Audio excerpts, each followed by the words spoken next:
미가 6장 6절에서 8절 말씀인데요. 같이 읽도록 하겠습니다. 내가 무엇을 가지고 여호와 앞에 나아가며 높으신 하나님께 경배할까? 내가 번제물로 일련된 송아지를 가지고 그 앞에 나아갈까? 여호와께서 천천의 순양이나 만만의 강물 같은 기름을 기뻐하실까? 내 허물을 위하여 내 맏아들을 내 영혼의 죄로 말미암아 내 몸에 열매를 드릴까? 사람아, 주께서 선한 것이 무엇임을 내게 보이셨나니 여호와께서 내게 구하시는 것은 오직 정의를 행하며 인자를 사랑하며 겸손하게 내 하나님과 함께 행하는 것이 아니냐. 아멘. 계속 우리 소선지서를 살펴보고 있는데요. 호세아, 요엘, 아모스, 오바댜, 요나, 그 다음에 이제 미가를 시작했어요. 미가를 하게 되었는데요. 그래서 그 소선지서에서 이제 가장 유명한 성경 구절을 가지고 잘 알려지고 잘 인용하는 그런 성경 구절을 가지고 그 말씀을 전했는데요. 오늘 말씀도 되게 뭔가 들었던 것 같고 기시감이 들고 계속 반복해놓은 것 같은데요. 저도 오늘 이렇게 준비하면서 계속 소선지서를 호세아부터 시작했는데 메시지가 계속 반복되는 메시지인 것 같다라는 생각이 들더라고요.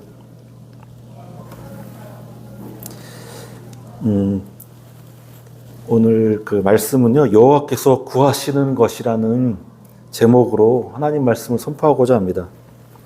그 미가라는 예언자가 있는데, 미가란 그 이름의 뜻이요, 누가 여호와 같으랴, 누가 하나님 같으랴, 약간 의문문처럼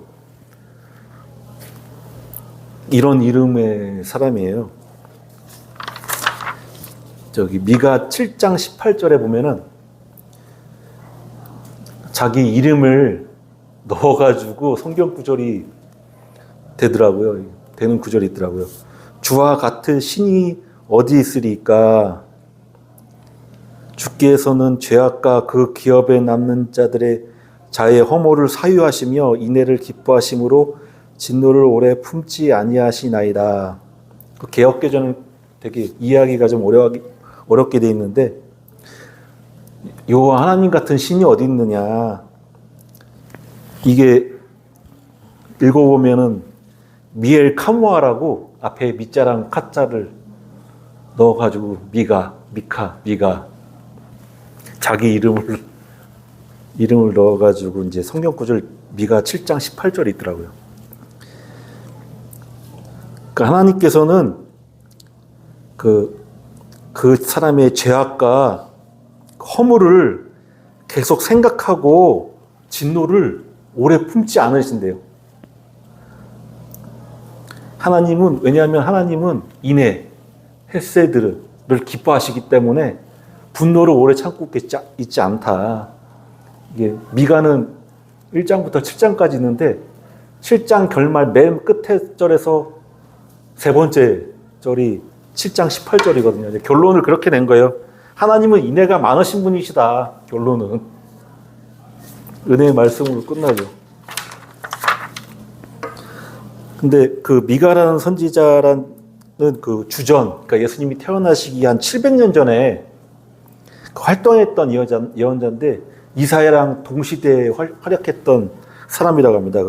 모레셋이라는 유다 지방 출신으로 그 사회적 약자의 처지를 되게 잘 알고 있고, 또 이들을 괴롭히는 지도층을 향한 그 심판을, 그러니까 하나님의 메시지를 받아서 심판을 선포했어요.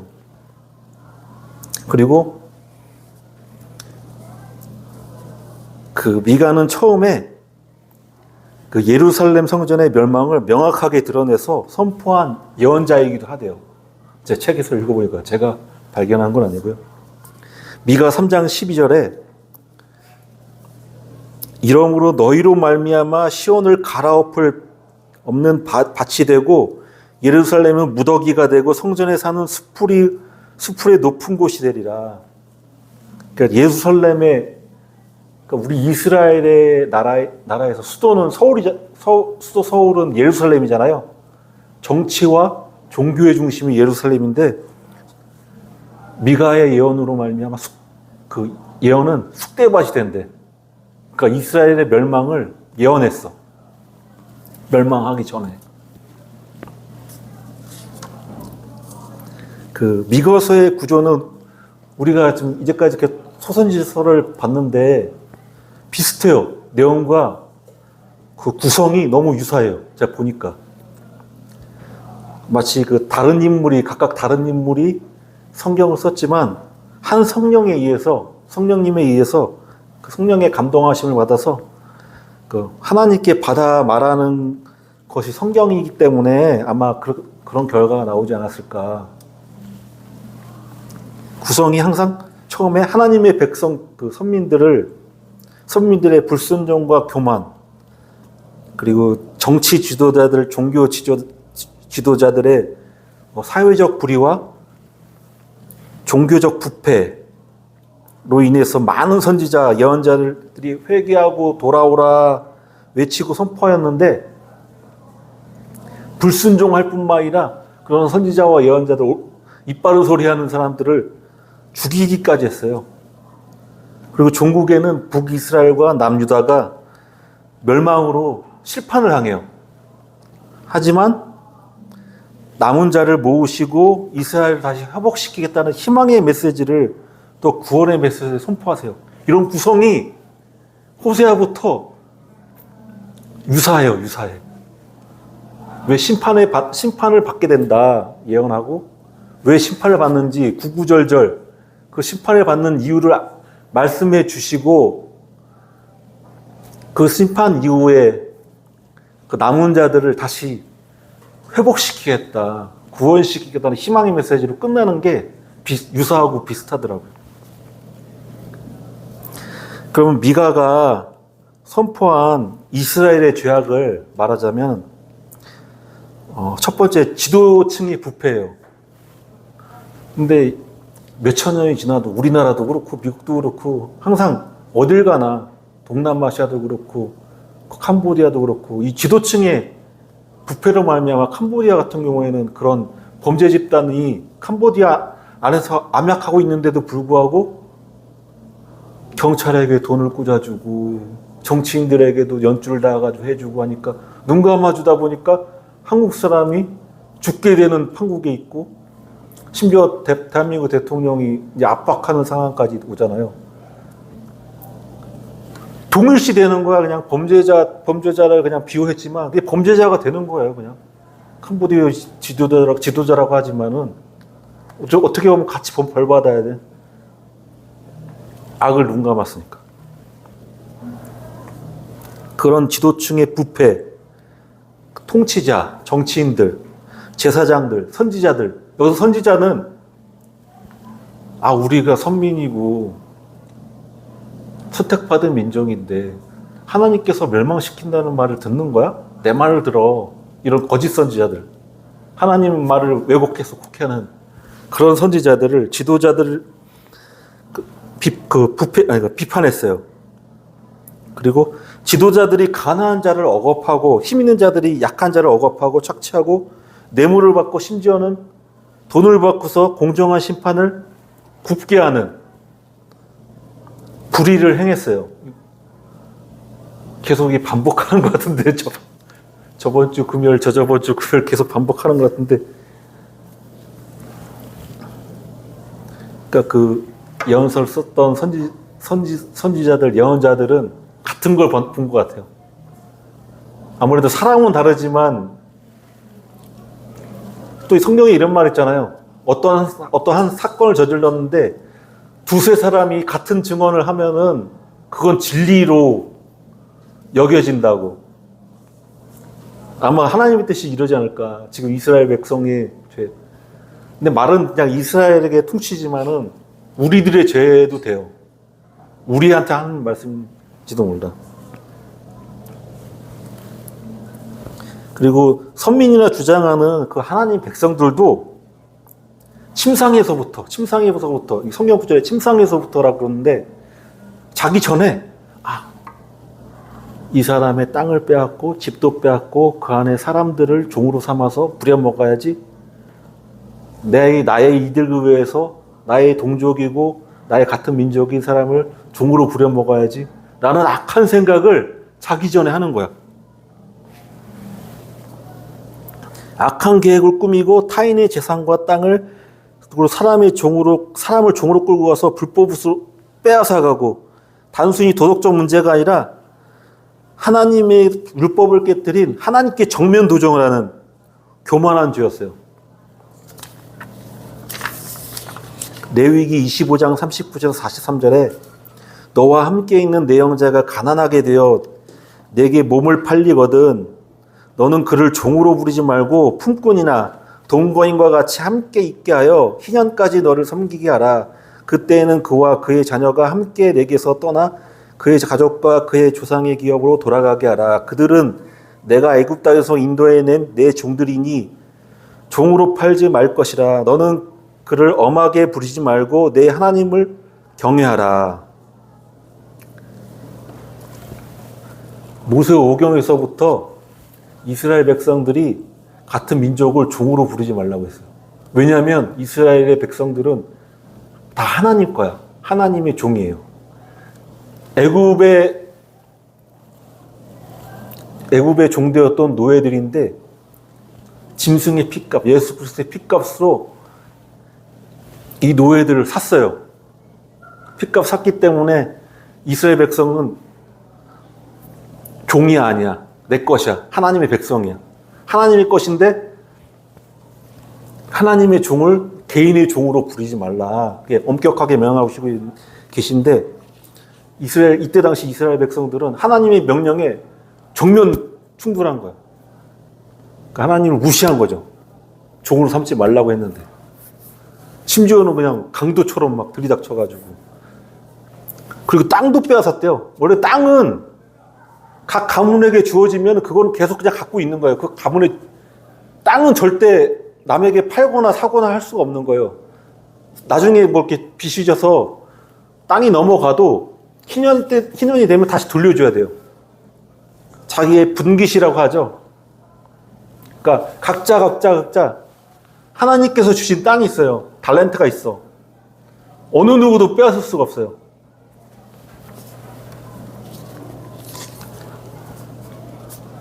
그 이스라엘 백성들은 또 어떤 죄를 저질렀냐면 그 오바댜랑 비슷한데 외식적인 신앙 예배 집착했어요. 예배 제사에. 근데 그 제사에 집착한 게 이방인들도 그랬다고 그러더라고요. 이방인들도. 그러니까 이방인의 행태를 따른 거죠. 겉으로는 화려한 제사와 제물을 드리지만은 삶 속에서는 하나님이 원하시는 공의와 인자를 행하지 않고 위선적인 제사와 예배를 하나님께서 비판하셨어요. 당시 이스라엘의 그 예배 의식을 보면 예배자가 이제 성소에 올라가요. 예배 드리려고. 성소에 올라가기 전에 그 앞에 선 제사장이나 성소 예언자에게 점검을 받아요. 제가 이 성소에 들어가도 되겠습니까? 그럼 제사장의 성소 예언자가 이 사람은 지금 마음 자세가 옷가짐이 그 외적으로나 내적으로나 하나님 앞에 설 자세와 정신 상태가 영적 상태가 되었다 판별하면은 들여보내주고 아니면은 못 들여보내준다고 그러더라고요. 그 본문에 아까 우리 읽었던 미가 6장 6절에서 8절에 그 내용이 바로 문답하고 답을 듣는 과정이에요.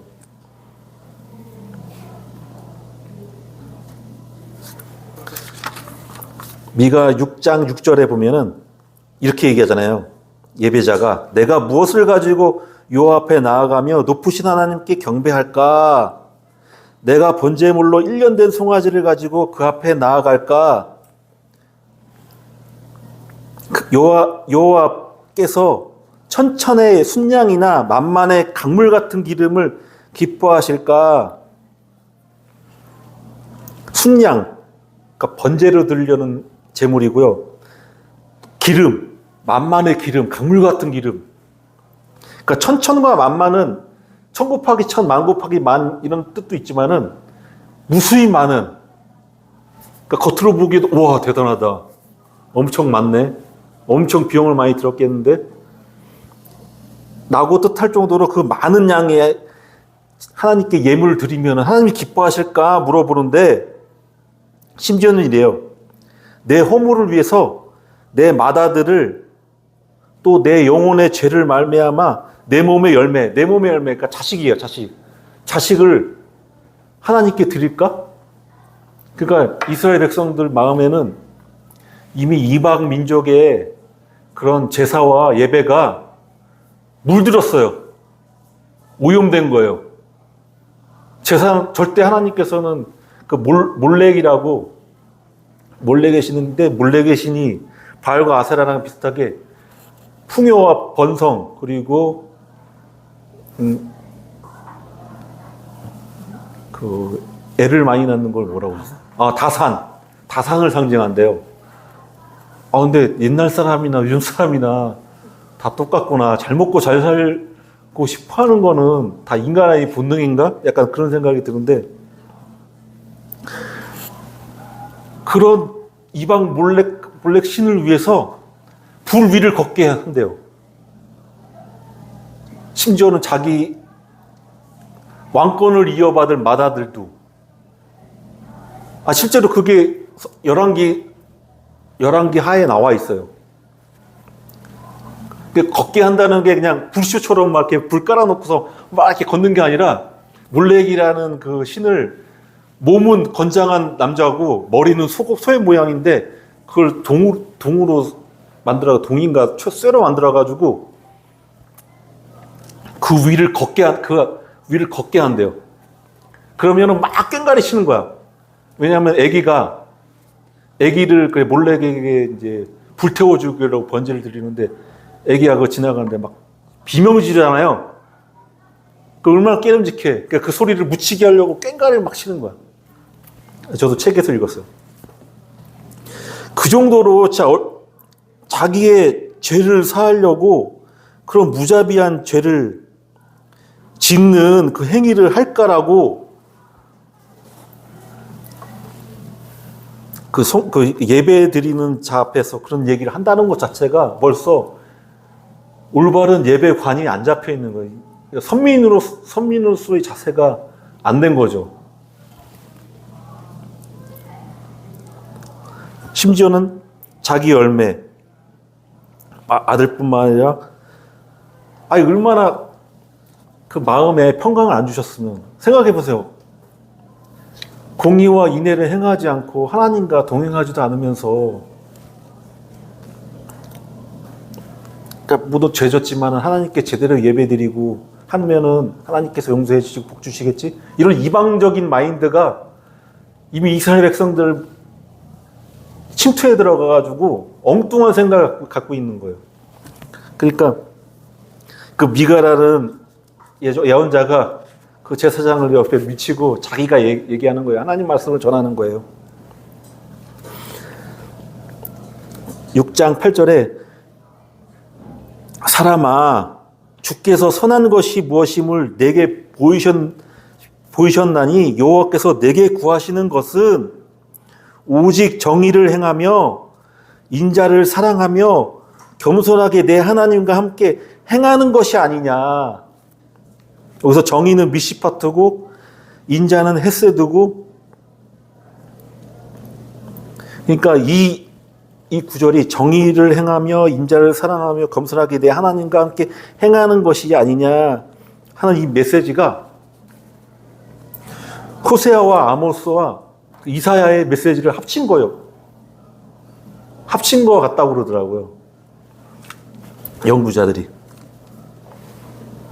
이 정의는 미시파트고 인자는 헤세드고 인자는 인애와 자비인데, 인애는 헤세드라고 부르는데 하나님과 우리 사이에 언약을 맺은 거예요. 그래서 우리가 하나님의 사랑을 받은 건 언약 때문에 하나님이 저를 사랑하시는 거예요. 그러니까 부부간에도 아까 헤세드가 있어야 된다고 아모스 얘기했잖아요.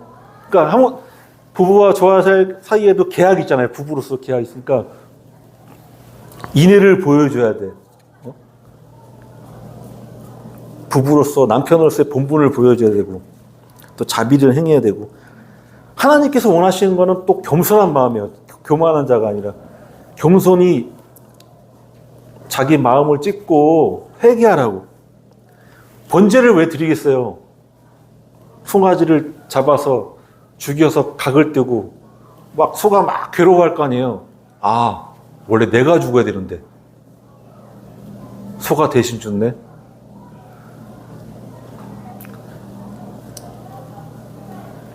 대속이죠. 대신 죽는 거. 아, 죄가 이렇게 무섭구나. 하나님 앞에 자기 마음을 찢고서 회개하고 돌이킬 마음을 가져야 되는데, 그런 생각이 아닌 하나님께 더 많이 비용을 많이 들여서 기름을 드리고 양을 많이 드리면은 하나님이 기뻐하시겠지, 나의 죄를 눈감아 주시겠지, 이런 헛된 생각을 갖고 있는 거예요. 하나님이 원하시는 것, 구하시는 것은 그게 아니라 외식적인 그런 제사와 예배가 아니라 우리 삶의 윤리적으로 하나님 자녀다 모습으로 행하길 원하시는 거죠. 행하길 원하시는 거예요. 근데 똑같은 말씀을 그러니까 미가의 예언의 그 3종 세트가 신약 본문에도 나오는데 예수님이 그걸 인용하셨어요. 마태복음 23장 23절에 화이스를 찢어 외식하는 서기관들과 바리새인들이여, 너희가 박하와 회향과 근처의 11조는 들이되 율법에 더 중한 바 정의와 국률과 믿음은 버렸도다. 그러나 이것도 행하고 저것도 버리지 말아야 할 것이니라. 외식하는 서기관과 바리새인들은 향신료라고 그러죠. 조미료, 향신료. 그 조금 있는 거. 그것도 하나님께 드리는데 11조 드렸어요. 이거 대단한 거죠. 그런 자잘한 것까지 이렇게 저울에 매달아서 10분의 1을 드려구나. 와, 하나님 말씀 잘 지키네. 근데 하나님이 율법의 핵심이고 중심인 하나님께서 가장 원하시는 것이 바로 정의와 국률과 믿음인데 너희가 버렸다는 거예요. 가장 중요한 알맹이는 버리고 겉에 보여지는 껍데기만 챙겼다 이거죠. 그러니까 예수님께서 종교 지도자들에게 요구했던 것은 정의를 행하고 인자를 사랑하며 인애와 자비를 사랑하고 했어야 되죠. 그리고 겸손히 하나님과 걸어가는 것, 이걸 믿음으로 표현하시더라고요, 예수님은. 그러니까 이 정의, 긍휼, 믿음, 그리고 미가 선지자와 예수님께서 우리에게 선포하고 계신 거예요. 그러니까 결론, 정의와 긍휼과 믿음이 미가 선지자와 예수님께서 강조하셨던 하나님의 핵심 메시지죠.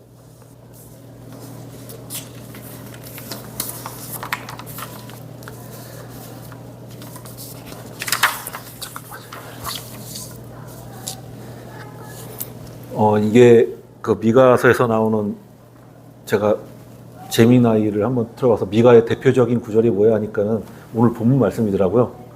인공지능도 많이 인용되는 걸 아나 봐요. 그리고 또 많이 인용되는 게 이제 있는데 그걸 좀 하려고 그러는데요. 그 헤롯 동방박사가 큰 별을 보고서 갑자기 헤롯 왕이 와요. 그 큰 별을 따라하는데 그는 이제 그리스도겠죠. 그에게 예물을 바치려고 한다. 어디 있냐 하니까는 온 예루살렘이 시끄러워졌어요. 헤롯 왕하고. 그리스도 왔다고? 뭐지? 하고서 헤롯이 막 시끄러워지니까 온 이스라엘이 막 예루살렘이 시끄러워지니까 대제사장과 서기관들에게 그리스도가 어디 나겠느냐라고 물어봤어요. 그러니까 미가 5장 2절을 인용했어요. 베들레헴 에브라다야, 너는 유다 족속 중에 작을지라도 이스라엘을 다스린 자가 내게서 내게로 나올 것이라. 그의 근본은 상고에 영원에 있느니라. 그러니까 베들레헴 에브라다의 원래 베들레헴의 옛 지명이 에브라다거든요. 원래 갈렙 유다의 후손이 갈렙의 아내가 이름이 에브랏이었대요. 에브랏. 근데 에브라다의 원래 뜻이 풍성한 결실, 그리고 열매가 풍성한 뜻을 가지고 있다고 합니다. 그래서 그 에브라다, 베들레헴에서 태어나신 예수님께서 그 요한복음 15장 5절에 나는 포도나무여 너희는 가지니 그가 내 안에 내가 그 안에 거하면 사람이 열매를 많이 맺나니 나를 떠나서는 너희가 아무것도 할 수 없습니다. 예수님이 에브라임 출신이어서 열매 맺는 삶을 강조하셨던 것 같습니다. 그러니까 그냥 지나가는 지명인 것 같아도 다 이렇게 뭔가 뜻이 있는 것 같더라고요. 찾아보니까.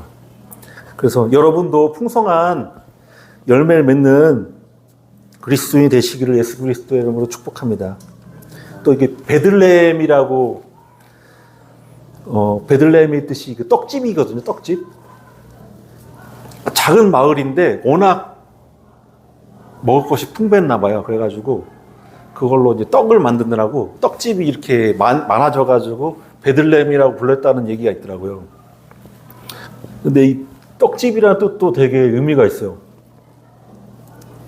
신명기 8장 3절에 모세가 이스라엘 백성에게 얘기하는데 너를 낮추시며 너를 줄이게 하시며 또 너를 알지 못하며 내 조상들도 알지 못하던 만나를 내게 먹이신 것은 사람이 떡으로만 사는 것이 아니요 여호와 입에서 나오는 모든 말씀으로 사는 줄을 내가 알게 하려 하심이라. 말씀으로 사는 줄을 내가 하려 하심이라. 근데 신약에서 태초에 말씀이 계셨다고 하고 그 말씀이 곧 하나님이라고 하셨거든요. 근데 말씀이 육신 되어 인카네이션 성육신 되셔서 바로 그러니까 말씀이 예수님이에요. 예수님을 말하고 있어요. 그러니까 만나는 예수 그리스도의 그림자죠. 그림자. 그러니까 땅에서 나는 떡이 아니라 하늘에서 내려온 떡. 예수 그리스도를 예표하는 거죠. 또 요한복음 6장 35절에 예수께서 이르시되 나는 생명의 떡이니 내게 오는 자는 결코 줄이지 아니할 것이요 나를 믿는 자는 영원히 목마르지 아니하리라. 예수님이 자신을 생명의 떡이라고 말씀하셨어요. 생명의 떡. 그 땅의 양식이 아닌 하늘의 양식, 생명의 떡, 예수 그리스도를 영접해서 영원히 줄이지 않고 하나님께서 우리에게 구하시는 것, 정의를 행하고 인자를 사랑하며 겸손히 하나님과 동행하는 우리 믿음의 형제 자매 한빛교회 성도가 되시기를 나사렛 예수 그리스도의 이름으로 축복합니다. 축복합니다. 축복합니다.